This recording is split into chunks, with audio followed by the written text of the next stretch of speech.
الجزء التاني من تحدي الرسم بلون واحد بس. طبعا مش محتاجه افكركم، انا طلع لي اللون البينك، فيلا بينا بقى نجمع كل الالوان اللي عندي في البيت لون بينك، ويلا بينا نبدا الرسمه. جبت الوان خشب والوان اكريليك من ارتمينيا ونيتشي، وجبت شويه الوان كده لقيتهم عندي في البيت، وبس كده.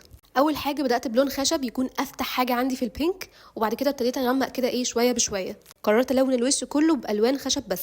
دلوقتي انا عندي مشكله جامده جدا ولازم اشارككم معايا.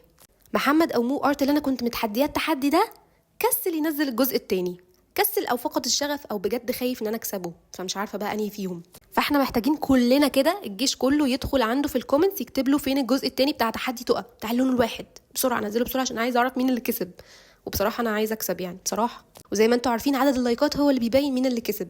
وانا متحمسه قوي قوي اشوف رسمه محمد بجد عشان هو فنان في التلوين بالخشب، فانا مش عارفه بقى الرسمه هتطلع عامله ازاي. المهم قولوا لي رايكم في الكومنتس واستنوا التحدي الجاي.